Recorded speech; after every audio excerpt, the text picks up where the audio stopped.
Hi everyone. Today I have a special guest. Dani is a woman I met by the grace of the higher beings. Among the many emails I receive every day, one just caught my attention and there was a special energy to it. Dani had received a message. We didn't know each other, but she had received a message that she really wanted to deliver to me. And I was very intrigued and compelled to contact her.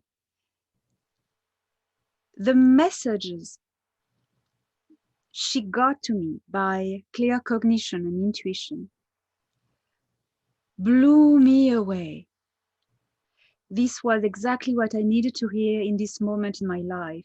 And she could see things that I had told nobody. This woman is absolutely amazing. Her abilities are of great help for humanity in these times. So after this first discussion where she really saw into my life, my past, my present, my future, we became friends, and I realized talking together that Dani, you have so much to give to humanity. You have so much to give to people, to children. And well, that's why we're making this video, because I want everyone to know about you. Dani, welcome. How are you? Chérie, bonsoir chérie. Oh, merci beaucoup. Ma tête, c'est grand. That's all the French I have. Thank you, darling. Thank you so much. Now that was quite an emotional, like a lot of people, as loud as I can be, I'm actually really quite shy, and people will laugh that really know me, but I really am. But thank you so much for that. And it was beautiful. My friend Asha said, "Have you seen this woman? She's amazing." And I looked you up and I was like, oh my God, this woman, this beautiful girl, this kind of just magnanimous, beautiful, clever, intelligent, informed woman that has truths and proofs that no one can.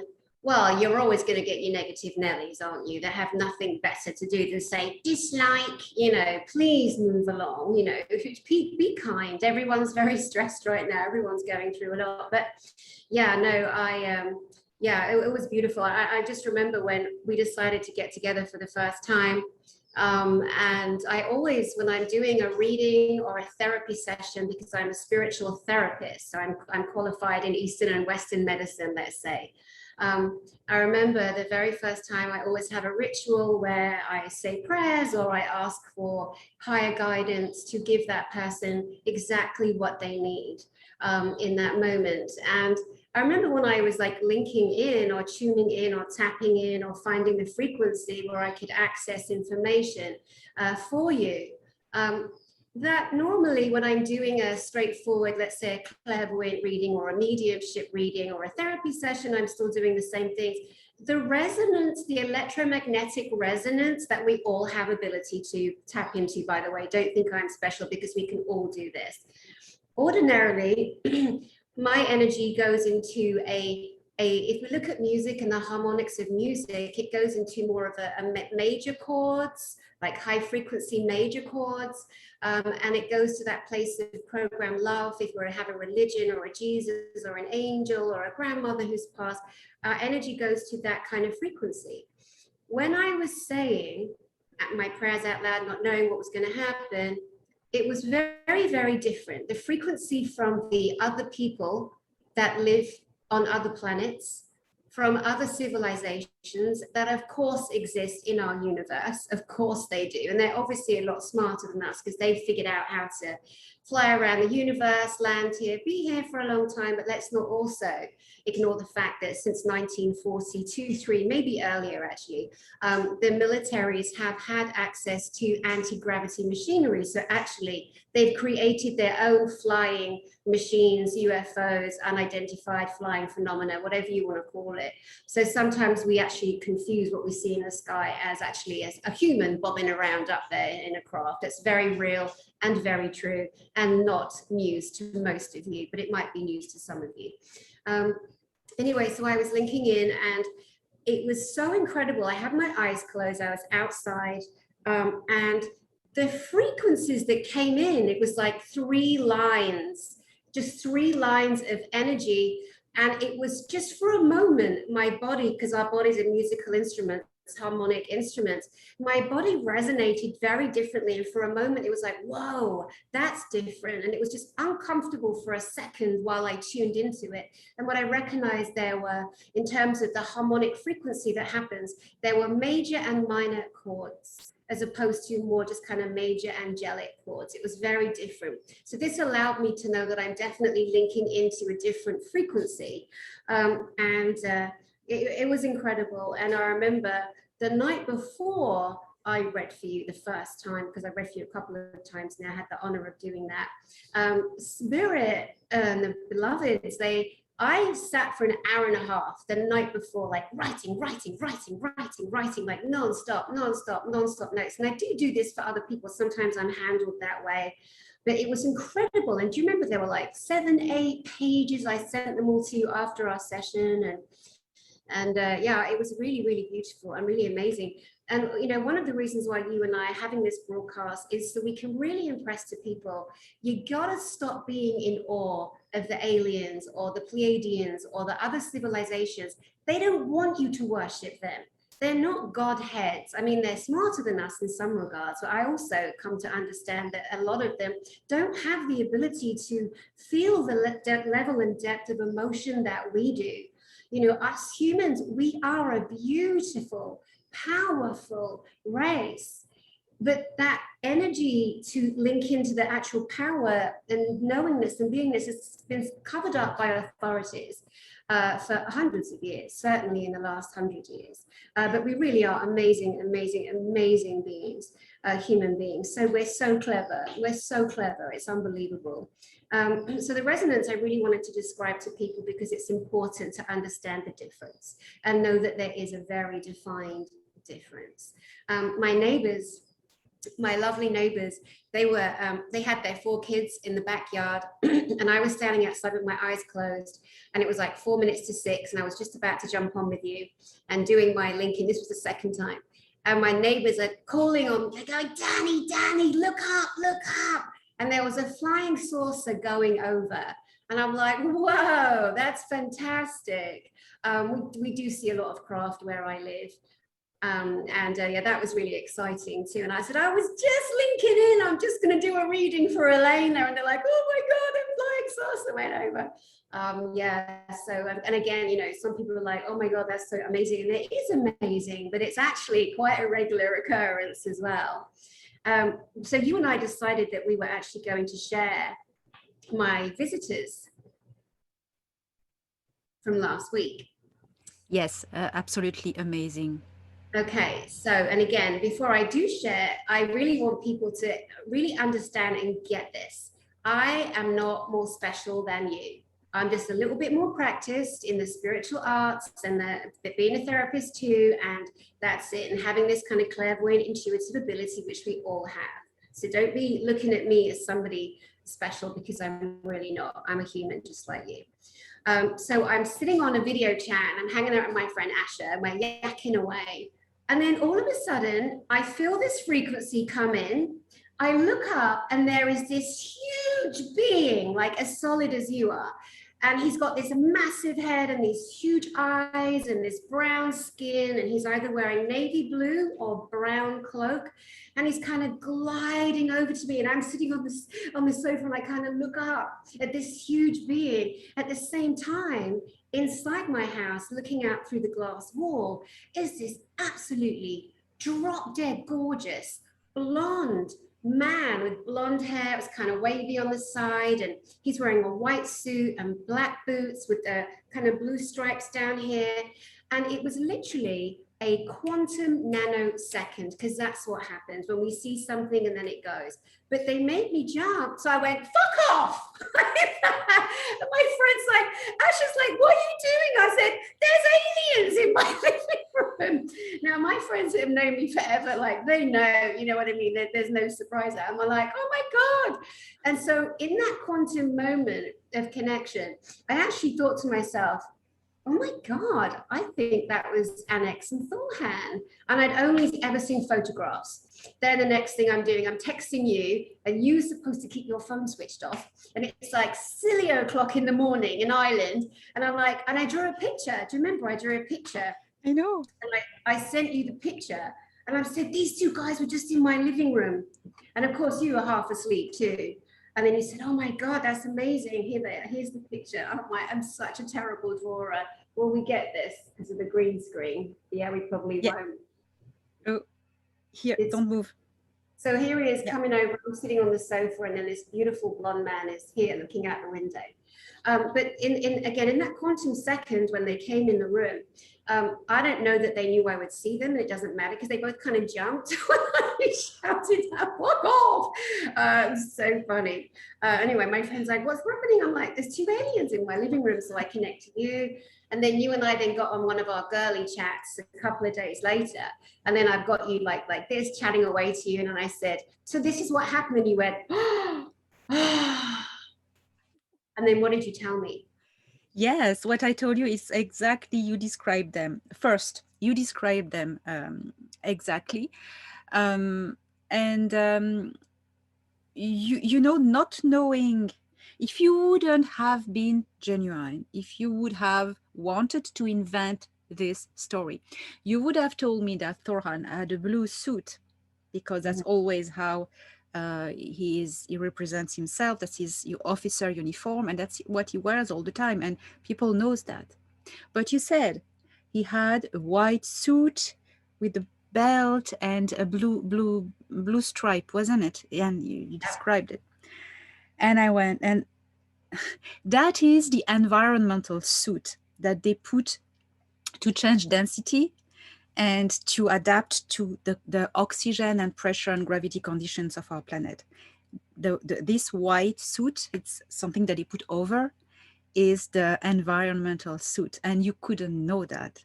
No, absolutely not. And then, of course, I asked, and Anax went, like, and Thorhan went,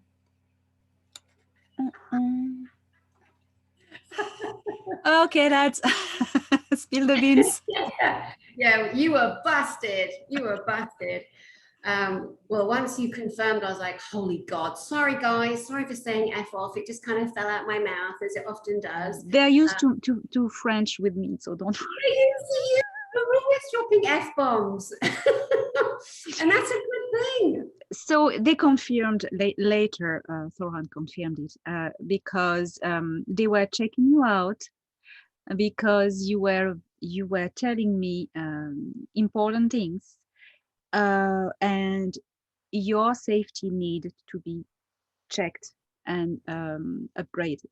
So that's why they were there. So that's an amazing story. Yeah.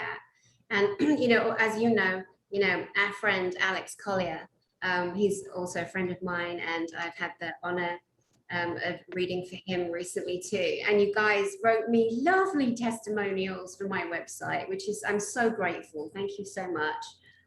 They're at the very top. We mean it. Yeah. Excuse me. Yeah, so that's beautiful. And again, it's important that we, again, explain to people that, our role in kind of full disclosure and taking back our sovereignty and standing up as humans, our children and ourselves, is not to be all like humbled and like, oh, pick me, and sitting and trying to meditate and force something to happen. for a start in the meditation, it's a whole different frequency, like I explained. The people, and they are people, we call them aliens, or we're aliens to them too. The people on other civilizations are the same as us in so many different ways. And they're here to support our planet as she's going through many changes. But we've got to learn not to be afraid, not to be like, humbled and on our knees, as you always say, Elena, and that's such good information. And I just want to totally back you up and support you on that. We've got to stand shoulder to shoulder. I've stood on the beach here with friends, and we've stood shoulder to shoulder, and we've said, to the Galactic Federation of Worlds or to the other civilizations who are benevolent, get down here, boys and girls. Like, there's some shit going down. We need your support with. We stand with you. We stand alongside you. Give us the tools. Help us. If we need an education, educate us. Because it is time. It is on like Donkey Kong. as we all know. Yeah. I think it's really important because I'm going to get to another story about Annex the other day, which was so beautiful. But one of the reasons that I feel like, again, we've both been kind of guided to do this broadcast together is to really impress in people how powerful they are. And for me as a little girl, I was always, from as far back as I have memory, seeing angels, demonics, dark ones, shadow people, little beings, little odd looking creatures, different kinds of aliens. But for me, it was always mostly the dark and the light side, always. And in my book that I'm almost finished, I've written down all my stories of all the interactions I've had in my book. This is a very quick story. We used to go to church all the time, and I was 7. There were these 2 bags, these 2 women at church, and they wore the fur stoles and the diamond brooches and the fur hats, and they were like the queens of our church, and they would stand at the door welcoming everybody to this very evangelical Pentecostal place. And I used to think, they're the most beautiful ladies in the world, and they're like queens, and I love them so much, because as a child, you're always looking at authority because we're so programmed, right? Anyway, so this one day, it's dark, middle of the night, and a light comes in the room. They used to come in the form of orb. I used to call them my lights. This beautiful light comes in the room and settles on the carpet, and I'm under my covers thinking, oh God, what's going to be inside it? Because sometimes it was good and sometimes it wasn't. This particular time, the light opens, and there's all these beautiful angelic beings, and they're standing around someone. And then they bring their wings back, and in the middle is Jesus, or what I was told is the Christ, is Jesus, and he's beaming at me. And I remember being so happy and crying, and then not believing that Jesus and the angels were in my bedroom. I was 7. Wow. And I remember I couldn't wait to get to church. So excited to tell these women, the queens, oh my God, I saw Jesus, and the angels are in my room. Get to the church door, they're doing their normal. I'm thinking, oh, hurry up. Then it got to my turn, and I shouted out, Jesus was in my room, and the angels were in my room, and I saw him, and he was in my room. And one of the ladies, she went, come with me. So her and the other queen took me in the back room, and the main woman, who everybody thought was this amazing, gorgeous queen, and she was all angelic, she dug her thumbs under my armpits, and she lifted me off the ground up to her face, and she said, you evil liar, why would Jesus come to you? And then she dropped me on the ground, and I remember I wanted to die. I wanted to be dead in that moment. I was so shocked and horrified that these ladies that I always thought, these adults, were so good and so benevolent and so loving, were wicked. And then the other old bag, she pinched me as hard as she could. And then they start talking about, oh, well, Dani lives on a council estate, in the projects, and, and it's full of drunks and serial killers. And yeah, it was where I grew up. It was a really rough place. And a lot of terrible things happened on that estate. And I remember, because how adults, they tend to talk about you while you're there, like you can't hear them, like clue up adults. The kids are listening to everything. Anyway, I remember just being so devastated, but it really woke me up. That night, they stood me on stage in front of 400 people, and they prayed the devil out of me. and the vicar was like shaking his hands and, oh, I threw the devil out of his child, and all that congregation are like, hallelujah, hallelujah. And these old bags, it's a nice English term for horrible women.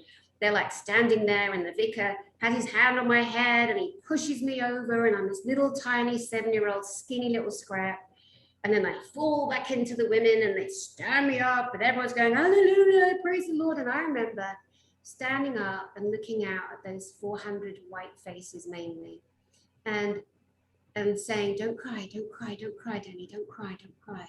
And looking at those people and realizing, oh my God, you can't see what I can see. You don't know what I know. Wow, you guys are all scared of dying and going to hell. Wow. And it was such an epiphany at 7 to wake up, to be awakened to that information, really. And one of the things I really want to impress on adults, especially parents in particular, because I mean, so many of you are going to remember times when you thought you saw something, you were scared of putting your feet on the floor, there was something in the bed, in the closet. I'm asking you, if you have children, and if they tell you they're frightened, if they're seeing things, you be their superhero. If they're saying to you, there's something in the closet, get in that closet and beat the shit out of those clothes and throw shoes and beat that monster up. Like, stand up for your child. Because if you don't, and your children are clairvoyant and they're seeing things, it can really, really disturb them growing up. It can really scar and affect them. So just like, throw shoes under the bed and beat the bed up, and just honor them. Even if you don't believe it, it doesn't matter. It's not about you. It's not about your beliefs. It's about protecting your little children, your youngsters, and they're all frightened enough right now. They've got enough trauma going on, as we all have. So please just really step up for them. Because I mean, Elena, what about you as a little girl? I mean, you saw so many things, right? Oh, I was seeing things since always. I can remember as far as my birth and even before, but I was seeing aliens, ghosts, spirits. And when I was trying to tell the adults, I was treated the same way. I was crazy, and it was very concerning, and I was lying.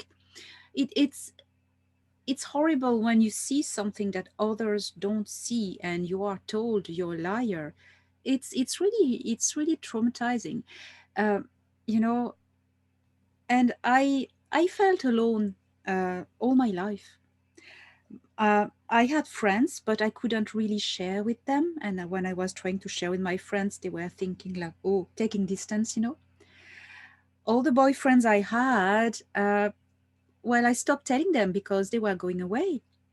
So I was feeling lonely regarding to the human world, the human society.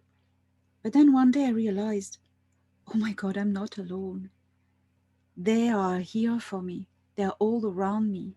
And because Thorhan was contacting me very, very often, well, I couldn't say often, regularly, um, I tried to understand that that was real. And I wasn't finally alone. And that was a gift. And what I could see, they couldn't. And they were the ones who were alone because they couldn't see. Yeah, absolutely. Absolutely. Yeah, it's definitely when you have interaction with other Yes. life, it is an extremely frightening journey. And, you have to again own yourself, and be honest. And 10 years ago, I did a TV show and it was live. It's actually a video on my website, Dani spelled with an IDANI, DaniSpiritualTherapist.com. And I put an old, they made a TV commercial for this TV show that I was on, and it was live, and I absolutely loved it. I'm not going to promote it because the guys still haven't paid me. Naughty boys, Mark and Keith. Anyway, it was so wonderful because it was live and the general public could call in, text in, and we gave them live readings. And and all kinds of beautiful things. And I would give like therapy sessions, angel card readings, pendulum, whatever kind of came through. It was really, really wonderful. I remember just feeling at one point as well, like, oh my goodness, we're so judged, it's so difficult. So I've kind of been quite quiet the last 10 years. I've never stopped working, never, ever have I stopped working and supporting clients, families, family counseling, therapy, spiritual readings, training, mentoring, whatever. But, I figured that it's time to step back out, be more kind of open and more here. We're in service, right? We're not here to sacrifice ourselves. We're not here to be victims or martyrs or Godhead leaders. Oh, follow me, why don't you? Please don't. It's ever so embarrassing. And it's happened before, and it's called transference, and it's something that a lot of humans do because we're programmed to look to authority, or we're programmed to believe that somebody who we think knows more than us therefore must be something special, rather than accepting that it's time to hear something, or the person with authority that you perceive as authoritative actually is just a mirror reflecting back to you how amazing and brilliant you are, and that you're getting ready to actually remember certain things or tap into your own higher frequencies, Yes. Um, It's a very important message for the for the parents to spot very, very early in their children if they have these abilities and how they can be the best parents regarding to these abilities. Yeah, absolutely. I spoke to my parents yesterday, and I was telling them that you and I are doing this broadcast. And I said, so you remember, right? Because we talk about it sporadically over the years. I'm like, you remember all that screaming I did and the nightmares I had? And they were like, yes, yes. And the thing is, they got so tired of this child who was always screaming, always seeing the lights come in the room or other things that would come in the room. And I remember one time I said to my dad, Daddy, please, I was 6. I'm like, please stay in the room, please. If you stay in the room and you shut the door, the lights will come. So he shut the door, and then the lights start coming through the wall, like these giant orbs, all different colors, bouncing in the wall. And I remember him saying, no, no, no, no, no. That's the landing light, the whole light reflecting in my eyes. I'm like, no, Daddy, it's not. It's the lights, my lights. I told you, they always come. And my dad's standing there and he's trying to touch them because he can't believe what he's actually witnessing. And I remember him saying, he's Scottish, he went, Jesus Christ. And he left and he shut the door. He shut the bloody door. I mean, thanks, Dad. Thanks for being a pal. Yeah. But they got very tired of me, you know what I mean? And the house, the house was so haunted, it was built on with hundreds of others on burial ground, and my road was Cavalry Crescent. The cavalry had ridden through, and other battles had taken place on these beautiful hills, which is right. We lived at the base of the hills, and there were so many like non-blessed people. They'd be walking through the walls, wounded soldiers with half the face hanging off. Can you remember? You're eating your cornflakes with too much sugar on them. And I'm like that with my brothers. And there's like a very wounded soldier like passing through the wall. I'm like, can anybody see that soldier? You're trying to pretend it's not there, it's not there, it's not there, but it was. They've never left. Yes. So for our children, we, even if we ourselves as adults can't understand and we think, oh, it's the devil, please be quiet. That's what a religion tells you, just to keep you like, let me look at my story. Come on, honor your children, honor them, love them, be a superhero for them. It's so, so important. Yes, and especially in these times when the new generation of children are arriving, and they are way more open than our generation, and they are looking for guidance because they discover they're different, they have something special, and they look for guides. And if we as parents don't spot that or don't care, they will try to find their ways to find guidance anywhere on internet, for instance, mainly. And that's where the predators from the dark ones, they're waiting for them. These kids, they want to know everything about ascension, astral travel, crystals, magic.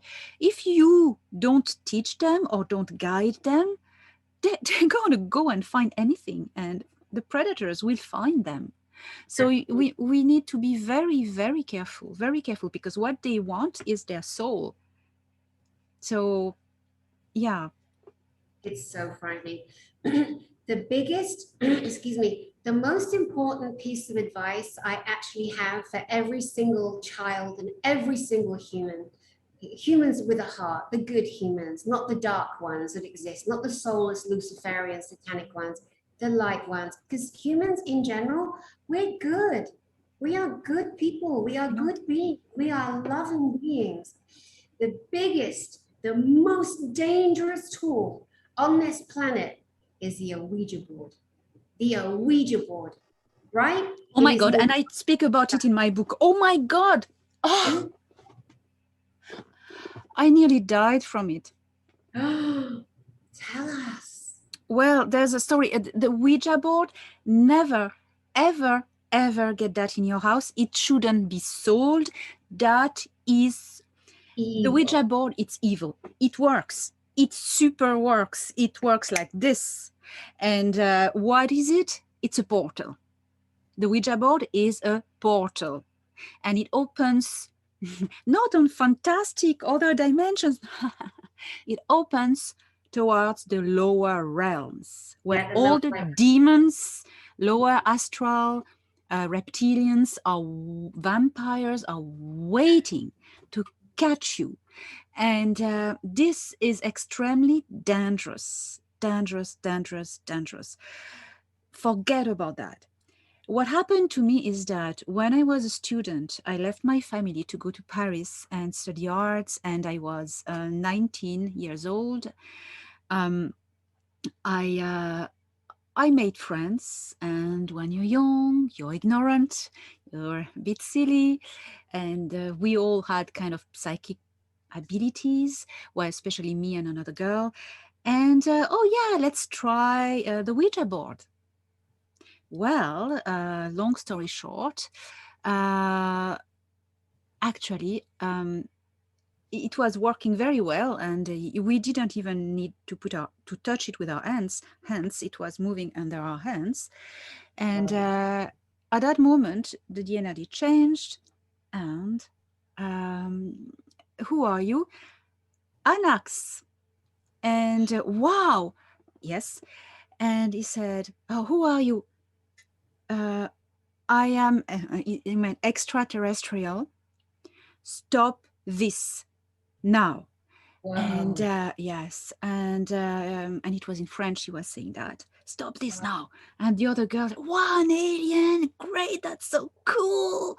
And I went, no, I think it says to stop. Yes, us to stop. And we didn't call any aliens, so maybe this guy wants us to stop because he thinks it's dangerous.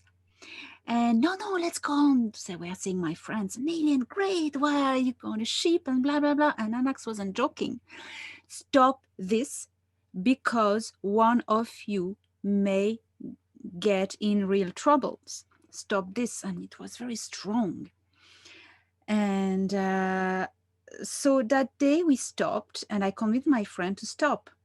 But the following day, she wanted to do it again. But that time, something very nasty happened to me. Oh, A demon came in and took possession of me. A demon came, shit. a super strong demon. I think it was a reptilian. They wanted to get me, and Anax was protecting me, knew that. Um, and it went so fast. The Ouija board flew through the room to the living room, and it flew away, and it just smacked against the wall and fell down. And, and we were like, oh my God, terrified with the girl, very freaked out. And because we were freaked out, they got me, because it's me he wanted. And well, possession. I went into my body, an invisible being taking my legs, and I was floating above the couch, my leg banging, and I could feel a benevolent being coming from above and pushing him and fighting, and they were fighting, and I knew it was Anax. And they were, Oh, well, God. it was the same. Um, And they were fighting, fighting, fighting, and the demon finally got me in a rush, and that was it. I stayed possessed. It was horrible during 3 days, and I was exorcised. They found someone for you to exorcise me. The exorcism was like in the movies, you know. Oh I won't my God. get there, but that's the Ouija board. And the guy who exorcised me died from a cancer 3 months later. Oh, That's how Ouija boards are dangerous. So so, that's my so story.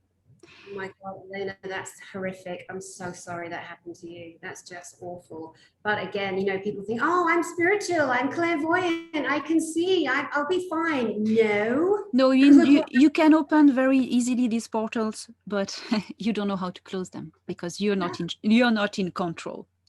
You're once not you in open control. the gate. Do you know, I was so beyond devastated a few years ago. Like, there's such an evil element on our planet. It's so purposeful to harm our children. Well, everybody really, but especially our beautiful children. That they're selling Ouija boards in toy shops. In toy shops. Oh my Yes. God, that's it. That's on purpose. Yes. I saw them That's in on purpose. Oh my America. God. Yes, Toys R Us and the What? bookstores, and yes, selling them. Absolutely. Oh, it's a toy. Look, it's a pretty pink one.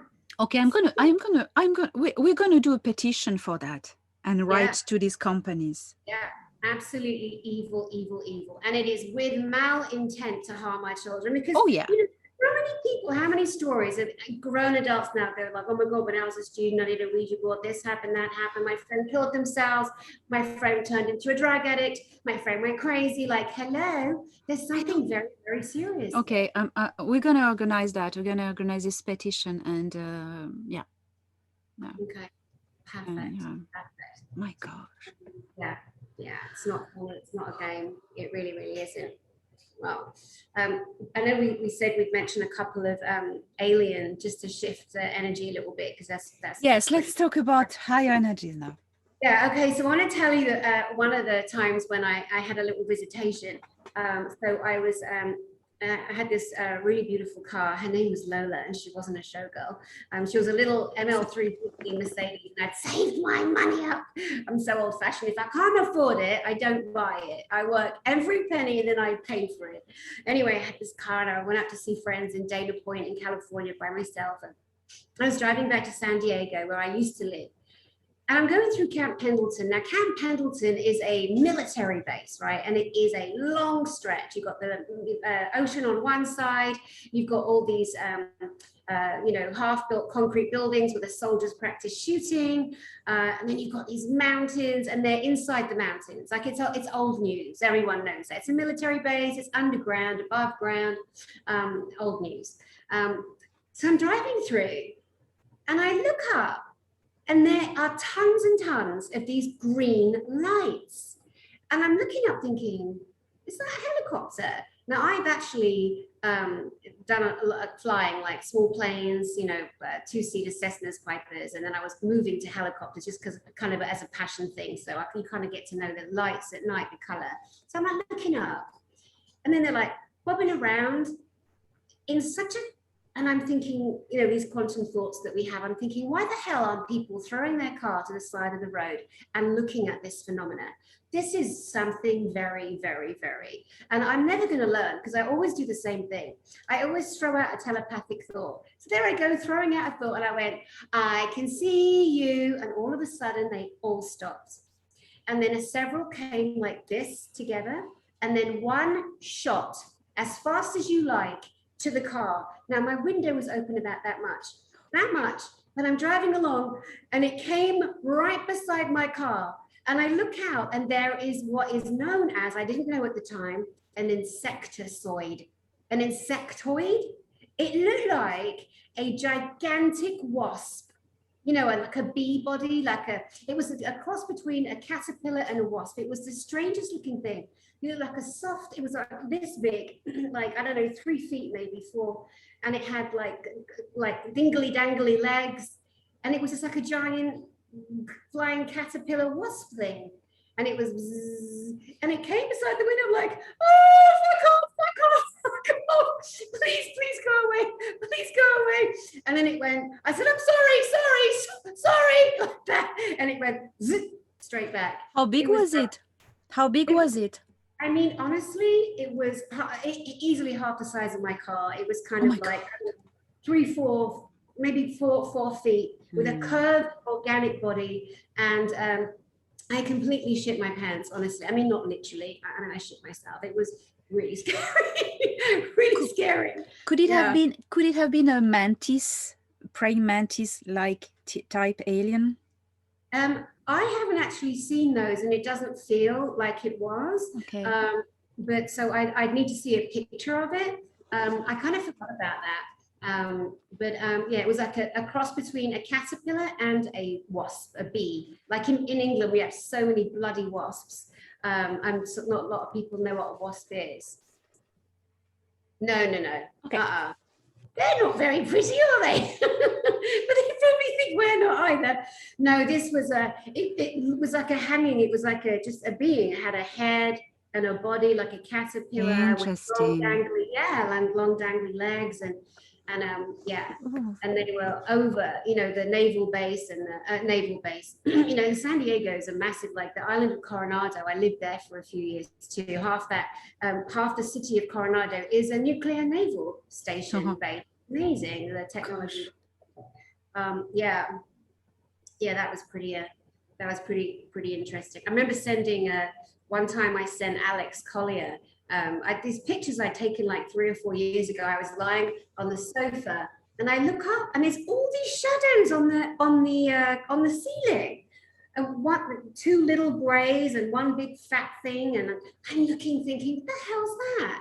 How could there be shadows on my blank white ceiling when there's absolutely no uplight reflection? There's nothing that could create that kind of shape, because believe me, I was checking around the room.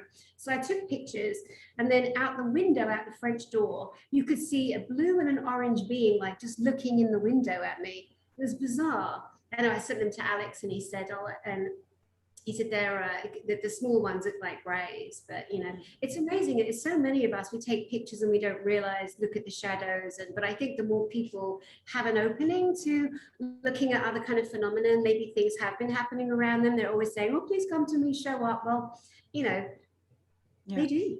Yeah. Wow. What a story. I know. Well, you've got way more than I do, that's for sure. Yeah, so we need really to watch our children, and definitely. Wow, I'm just blown away by this story with the insectoid beings. So many, I know. Can't find any questions now. It's quite. Look how many you've drawn, though. You've drawn. How many races have you actually seen, witnessed, been shown images of, and drawn? Like I haven't counted them. What would you like to? What are your thoughts about the fact that we don't know? Really, we are not taught as children how powerful we are, and how all the possibilities we have. And then when we become an adult, we are conditioned by church, religion, governments, work, that we are so miserable under bigger structures. But in fact, that's crap, isn't it? When now we are discovering all the contacts with these beings, these aliens, and people start to worship them as a religion. That's so many. I've stopped going into the groups on social medias where they have invented like worships with Ashtar or whatever, or oh God, they are people like us, just born somewhere else. I have a really embarrassing story. So I met somebody. We like that. Go on. We've got to keep an eye on the time, because, honey, you're tired.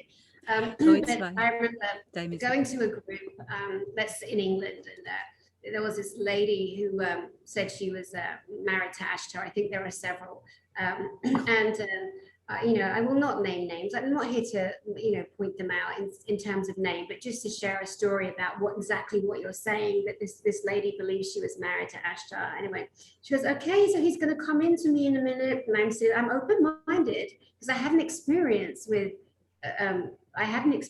another being that I thought, was that Ashtar bloke? But then it didn't feel like it was an individual, and I came to understand it's actually a collective. But anyway, that's another story. When I was coming back from Egypt, maybe we'll do another show and keep sharing our stories. But this one time, this lady, she said, okay, everyone, like take a breath, sit down. He's coming. My husband is coming. Ashtar is coming. I shouldn't laugh. It was so embarrassing.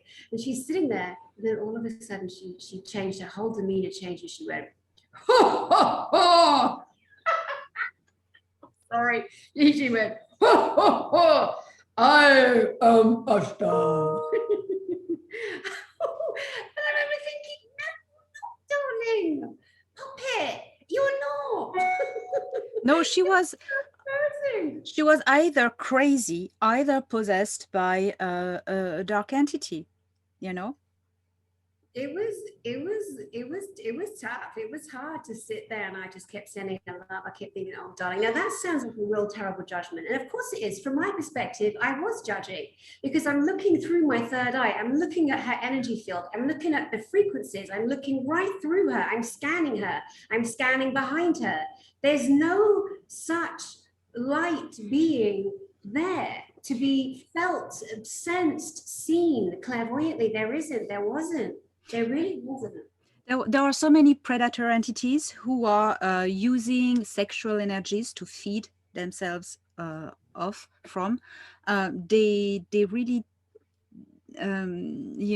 lure lonely women to make them believe, or they're having sexual adventures with invisible beings, and then they feed off their sexual energy. There's so many like this, so many. And I have a warning also, whoever wants to channel, everybody wants to channel Ashtar or entities. So Oh my dangerous. gosh, oh my god, if you don't have already by life experience or a contact, don't look for it, because that's not the being you will reach out first. There are others waiting for a naive, vulnerable human to open themselves and receive whatever comes. No, if you want to find a connection with higher beings, find it within yourselves. First connect to yourself, and then see what comes. But I mean, oh my god, oh my god, oh my Connect to god. yourself, and then only connect to love. Like only connect straight up to love. That's the frequency where you will meet and connect. But it's like running around on the beach or the top of the mountain saying, aliens, come to me. Like, you got to be careful about that too. You can have Mitra coming. Take Horrible, you. evil, right? Evil beings that are so malevolent. Then we're so like, oh, it's the aliens. Be careful. So Dani, what method would you advise to people who really want to connect with galactics, good galactics, benevolent galactics? How would you advise to do? Well, the very first thing is, really remembering that before you do anything, we're always looking outside, outside, outside. We got to connect to the human spirit, the soul, the heart first. And again, this technique I use, it's called the one breath. It's on YouTube as well. It's on it's on one of my other websites. I'm holding a beautiful little friend of mine, Corey, he's 10 years old in the video while I'm doing this. Because his someone shook him violently when he was 8 weeks old and gave him permanent brain damage. And I'm highlighting, I know it's terrible, it's just so sad. And he's such a beautiful little boy. And he does respond to us. He was told that his mother, who adopted him, my friend, was told that he was never going to be anything. But he's so much. Corey is so much.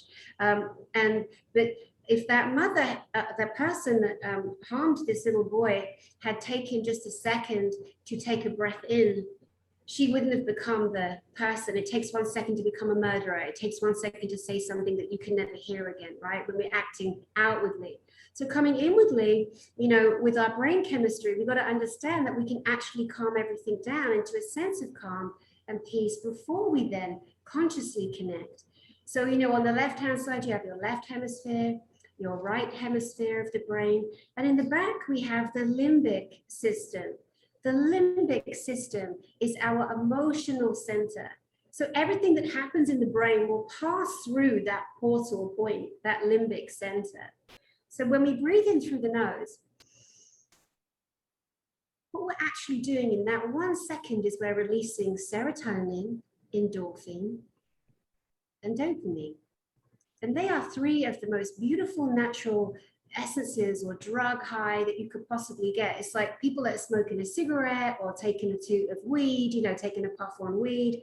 They're like, but doing this through the nose, it's the same thing. So you breathe in through the nose, knowing you're releasing dopamine, endorphin, and serotonin. And then you blow out through the mouth, but down into the belly.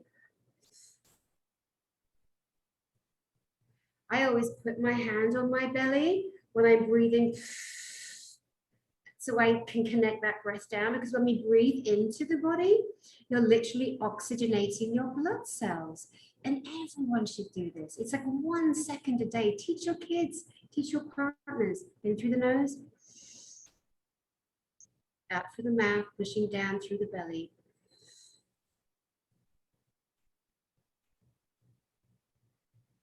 So it instantly takes everything down.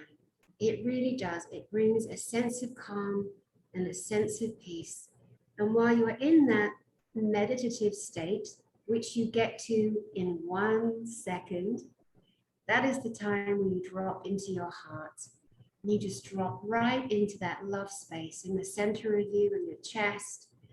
And just imagine this beautiful, beautiful portal of light.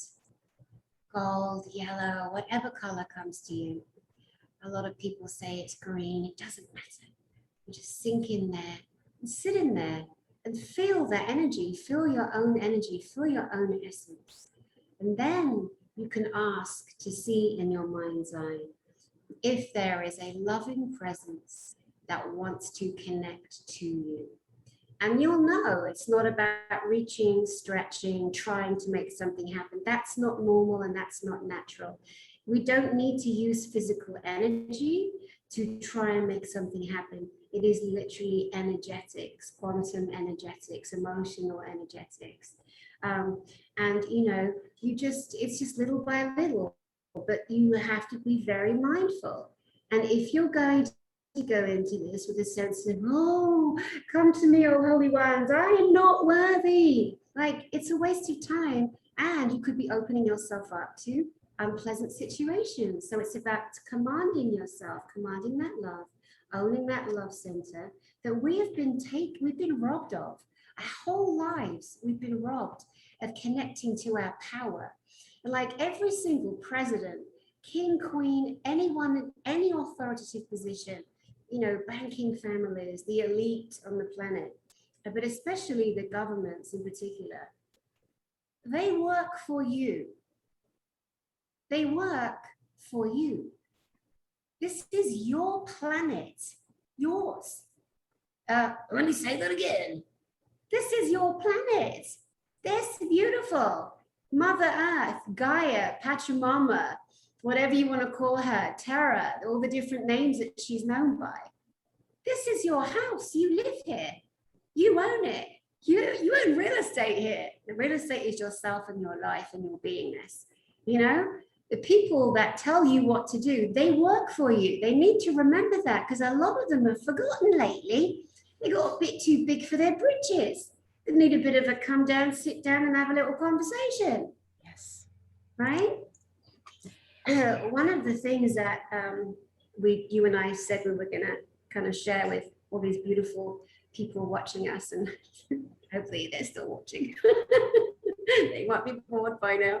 But anyway, one of the most important things that I wanted to highlight about children, we've all been children, right? We all know what that's like. And we know about being shut down, told to shut up, beaten, listen, not listen, heard, abused, no one believes you, all the rest of it. There's so many children that are now adults that are still suffering with scars. And that's one of the areas of therapy that I help people with. But I want to talk a little bit about programming and how from the moment you're born, you're programmed to look outside of yourself. You need mother, you need father, you need adult figures to feed you, to nurse you, to hold you. We are the most vulnerable species on the planet. The only species that is the most vulnerable at birth. All the others are getting up on their feet because they have to.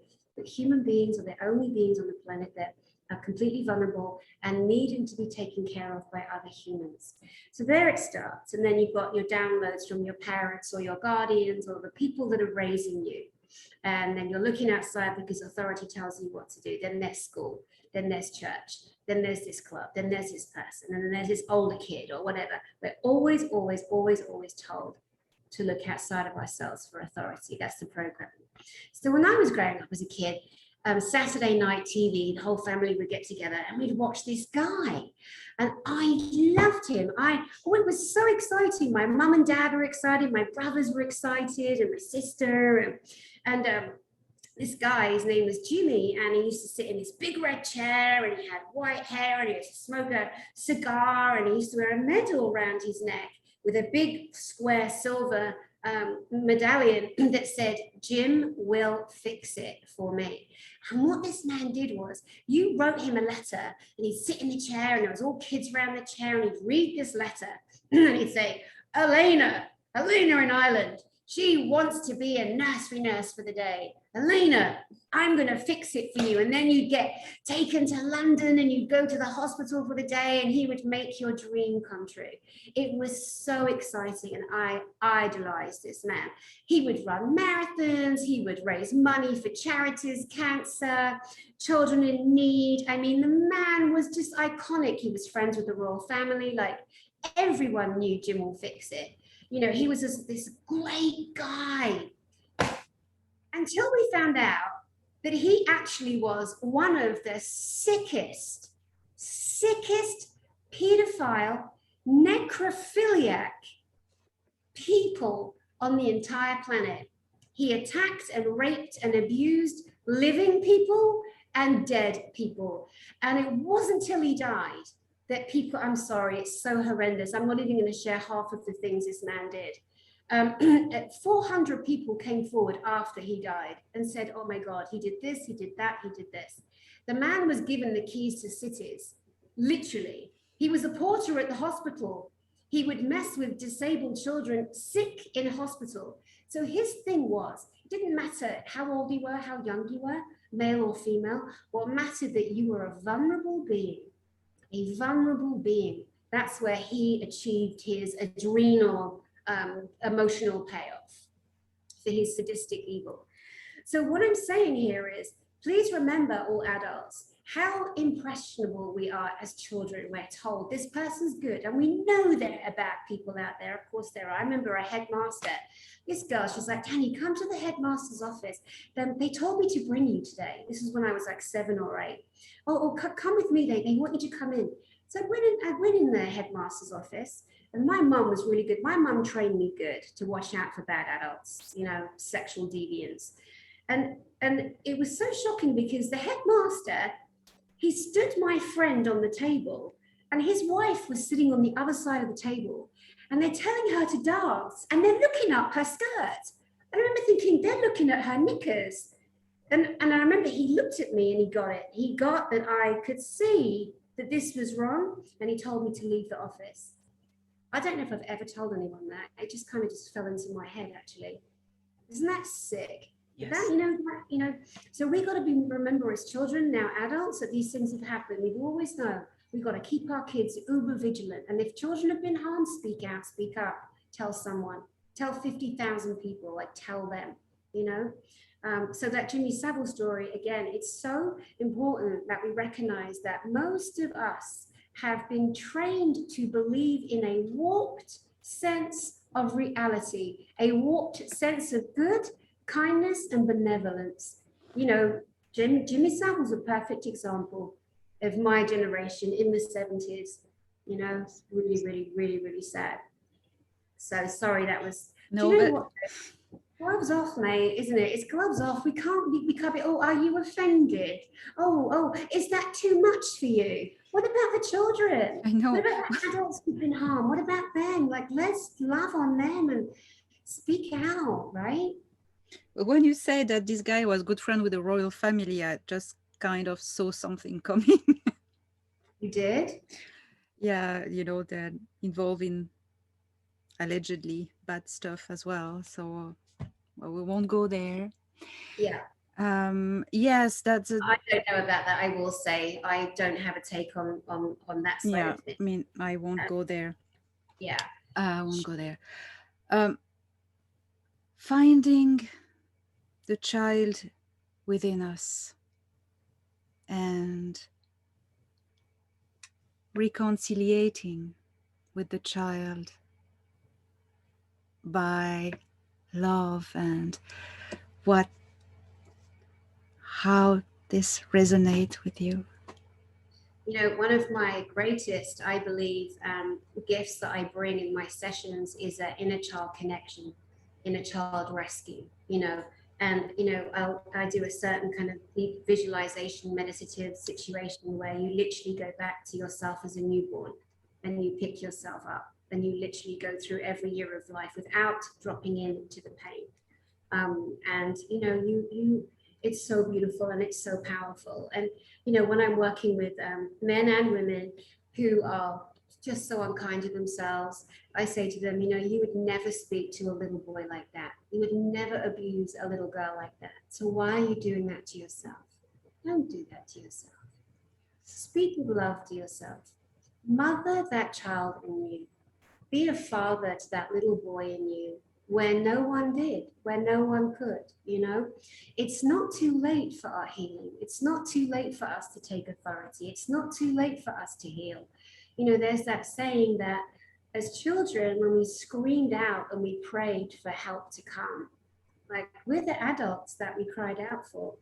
And unfortunately, in you know, for a lot of people, that's true. It's true, and it's okay. It's okay because it means that we can have a healing. We can find that place. We can connect to love inside. We can heal some of those terrible wounds and stop attracting those same old relationships over and over and over again. You know, and you know, we've got to understand that there are things happening with children now on the planet that, you know, we need to be more mindful of. We need to be more of a help too. And should we share about Alex's message the other day? Yes, yes. I think it's appropriate to play that video that I sent you. That was quite funny, wasn't it? Yes, I'll let you speak. Yes. So I was just the other day. So just I made only for a little teeny tiny bit. I made Annex my screensaver, and this doesn't really. I mean, he looked much darker. So I made him my screensaver just for a couple of days, right? And so it was the next morning after I did it, and I was kind of led to do it. I'm like, okay, I'll make you my screensaver. And then I get on my laptop and then I open my laptop and I've got all my tabs and emails and work and client stuff. And then I had to go on my desktop. I had to, like, you know, how you click and everything comes down and then there's your desktop, the image of your desktop with all your files. Well, what was on that page was from a video of yours I'd watched days ago that I'd already watched and, you know, click delete. And there was an image of you in your office there with your hands like this looking to camera, and then the bigger image is an underground maglev magnetic levitation train. These trains have been, we've had this underground train technology for going on 100 years now, and we can get from New York to LA in less than an hour, you know. True story. If you've never heard it before, truth bomb. You know, again, we can thank this amazing man, my beloved Nikola Tesla.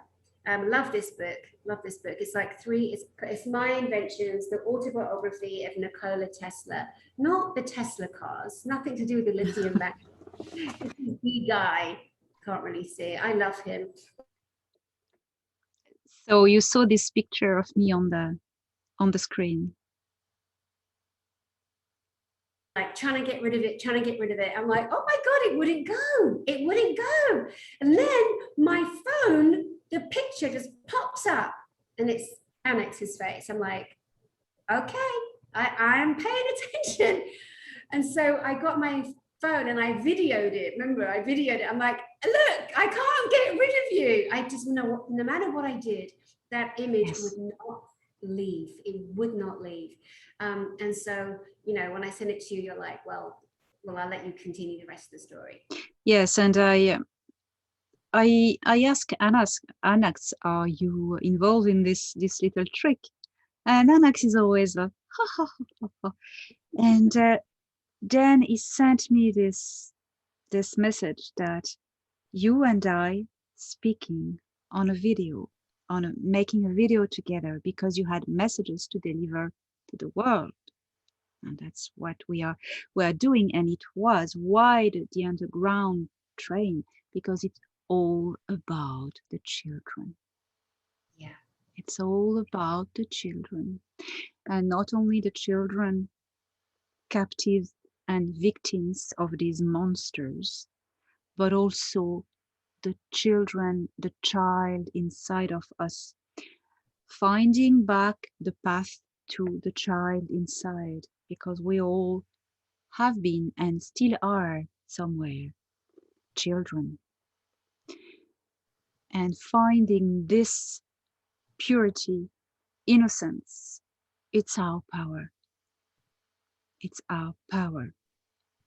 And you, Dani, you consecrate your work in working with the children and working with parents, helping children, but also finding this inner child, who we really are. Because when we are a child. We know about aliens, spirits, other realms. We have no problem with that. But then we are conditioned by education, whatever. But if we manage to get back to this stage of child, tell us about the work you do, because I think that can help a lot of people. So how can you help people? How can you help with this? And what are you doing? So Thank you, darling. I do want to go back to that in a second, though, because remember we talked about the Operation Underground Rescue. yes. Shall I quickly mention that first? Yes, go on. So we feel that the reason why Annex kind of jammed us and Yes. jammed electronics to make us do this video part of this was so that we could highlight this amazing rescue operation. It's global. It's Operation Underground Rescue.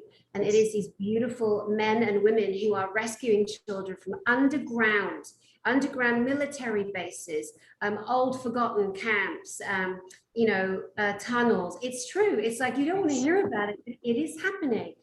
One of the most disturbing things I find is 8 million children a year stolen on the planet. Hello? I'll say that again. 8 million children. 8 million children. And young teenage girls never seen again. And young boys, where are they going? Where are they going? Why are we not questioning? Why are we not hearing about the ones being returned? Why did we stop putting their faces on milk cartons and talking about them? And why are people, in charge of these organizations and charities that we hear about that have been proven to be malevolent? People running the Amber Alerts, people running charities overseas, all in the name of helping the children, and these children go disappear. We got to look at this. We can't be like, oh, it's too much. I'm so worried about COVID right now. Okay, everybody is. Okay, everybody is concerned about what's happening on the planet. But while you're distracted over here, there's children missing every day. There's children that haven't been seen for years. What are we doing about that? Yep.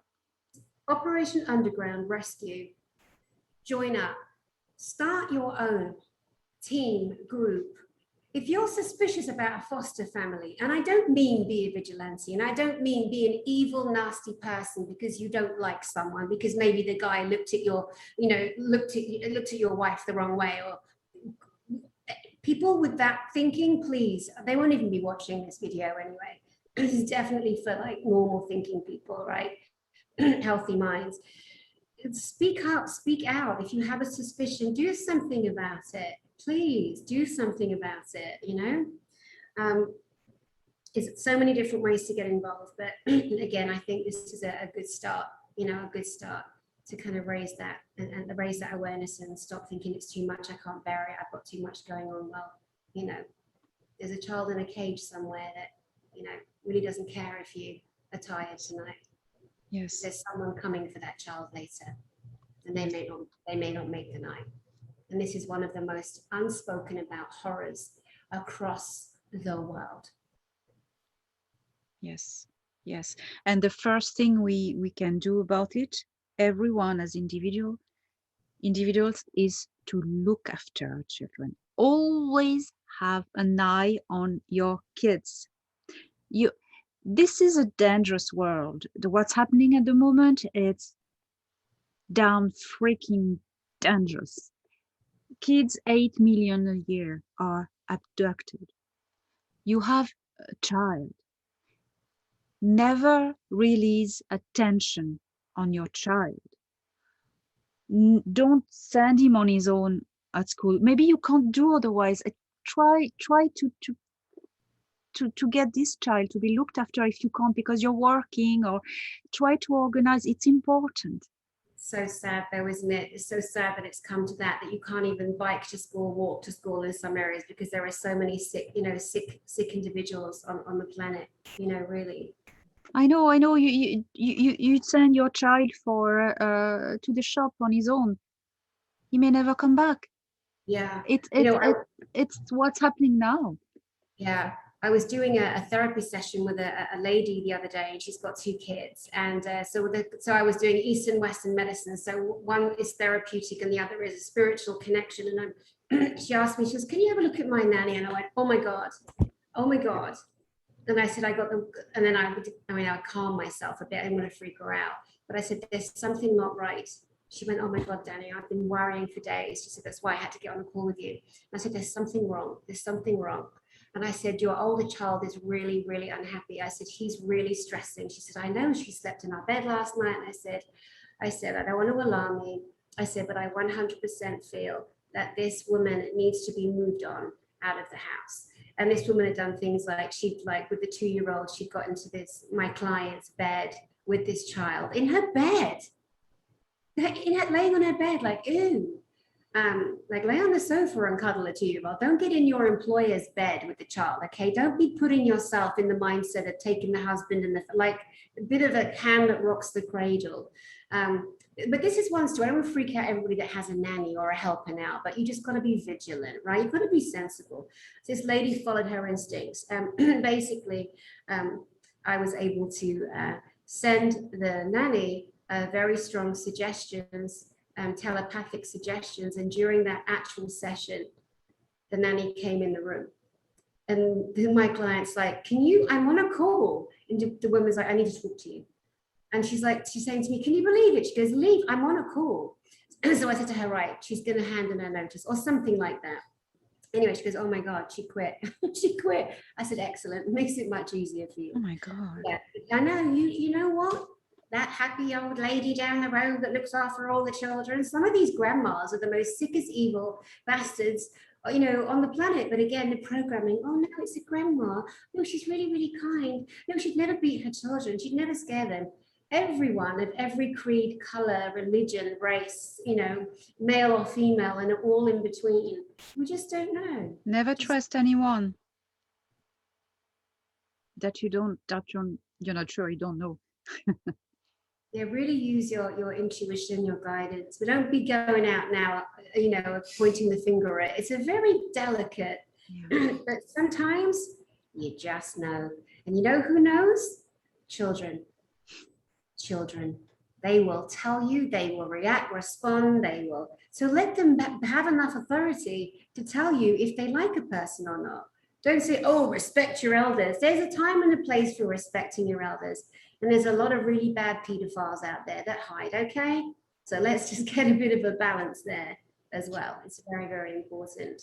Yes, yes. And if everyone makes an effort and become, yeah, slightly paranoid, because you need a little bit of paranoia, because there's a danger. Not super paranoid, but you know, if you all just make sure the child is secured at all time, you'll be Really. fine. And that really can the Yeah. numbers will go down. And not counting on the fact also that there are wonderful military people rescuing them at the moment, and that's going to Yeah. stop. Yeah. That will be soon over, but it Oh, is not that's yet it. Uh, and, over. it, It and they're is not taking the good way, but it's not. and they're not reporting on it. And I mean, there's little bits coming out, but they're not reporting on it. It was just amazing. Just on a side note, again, I really want the adults that watch this in particular to be triggered back into a childhood memory where they've had a feeling about someone or something and they were right. I remember one time I was like 11 and there was this guy called Freddie. And Freddie was, honestly, he looked like the Archangel Michael. He looked like this blonde Adonis. And at 11, I'm only just starting to kind of like notice boys. And he was a few years older than me. But I remember looking at him and thinking, oh, he's walking towards me. He's walking towards me. He's walking towards me. Oh my God. Oh my God. And I'll never forget. He looked at me and all I could hear was screaming from the depths of hell. And this man, this boy, turned out to be a serial killer and he lived across the road and behind the house from me. Yes, he did. Yes, he did. Ugh.